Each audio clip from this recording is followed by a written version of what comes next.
Waktu kalian buang air kecil, kalian pernah gak sih bertanya-tanya, kencingku dari mana ya? Kok bisa keluar? Kok bisa ada? Dalam ilmu biologi, kencing biasa disebut dengan urin.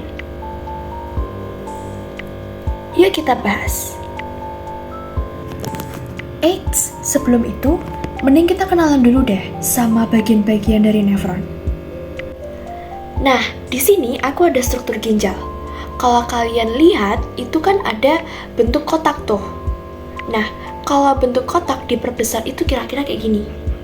Ini disebut dengan renal piramid atau piramida ginjal. Nah, disinilah kira-kira letak dari nefron. Sebenarnya nefron itu banyak banget, bahkan sampai beribu. Tapi yang kita pelajari di sini itu hanya satu nefron saja untuk mewakili seluruh nefron yang ada di ginjal. Nah, ini adalah gambar nefron, bagian yang paling penting dalam pembentukan urin.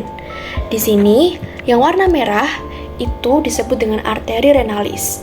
Darah dari jantung akan menuju ke arteri renalis sampai nanti baru masuk ke yang namanya glomerulus.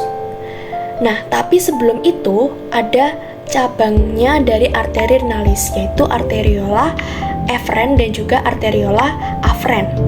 Nah, untuk masuk ke glomerulus itu perlu yang namanya arteriola eferen.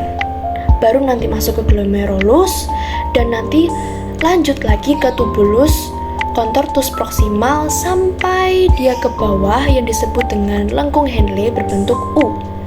Baru deh nanti lanjut lagi ke atas sampai ketemu yang namanya tubulus contortus distal.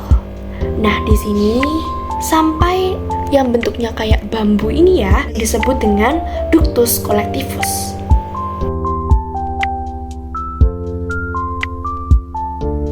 Tahap pertama adalah filtrasi. Bayangin air berisi pasir tersebut adalah darah yang belum disaring sama sekali. Dan saringan tersebut merupakan glomerulus yang juga memiliki sel-sel podosit. Nah, fungsi sel-sel podosit adalah mencegah adanya molekul yang terlalu besar supaya tidak masuk ke dalam nefron, sehingga nanti yang dapat masuk hanyalah molekul-molekul kecil. Hasil dari filtrasi adalah urin primer, yang kalian bisa lihat merupakan air yang sangat keruh, karena masih terdapat banyak zat-zat yang berguna dan juga tidak berguna. Selanjutnya adalah tahap reabsorpsi. Urin primer akan diseleksi, mana nih kira-kira zat yang masih berguna dan juga tidak berguna. Zat yang berguna nanti akan dialirkan dari glomerulus menuju ke kapiler peritubuler. Nah, caranya bisa melalui transport aktif maupun transport pasif. Kalau transport aktif memerlukan energi berupa ATP seperti NaCl, glukosa, dan lain sebagainya. Sedangkan kalau transport pasif itu tidak menggunakan energi berupa ATP. Kapiler peritubuler yang dimaksud itu yang berwarna biru ini, yaitu seperti selang yang benar-benar menyelimuti seluruh area dari nefron.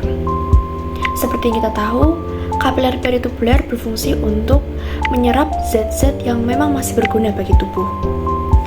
Nah, proses terjadinya reabsorpsi ini itu terjadi dari area tubulus contortus proximal, lalu ke lengkung Henle, lalu menuju ke tubulus contortus distal, hingga nanti ke ductus collectivus.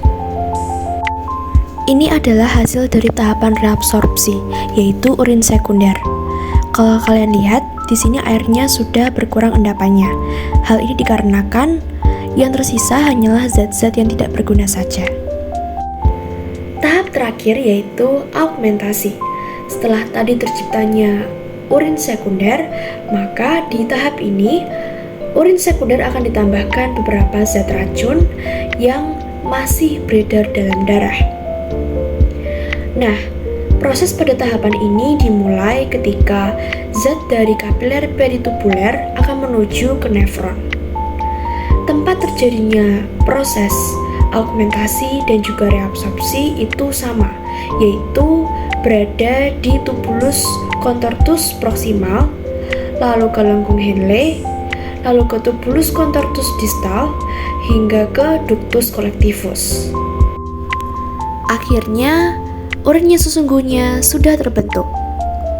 Tentunya, untuk menghasilkan urin yang sesungguhnya perlu melewati 3 tahapan, yaitu filtrasi, reabsorpsi, dan augmentasi. Gimana? Udah pada paham kan kenapa kencing atau urin kita bisa terbentuk? Yuk jangan lupa share video ini ke teman-teman, keluarga, atau orang-orang terdekat kalian supaya bisa menambah wawasan kita. See you on my next video. Bye-bye.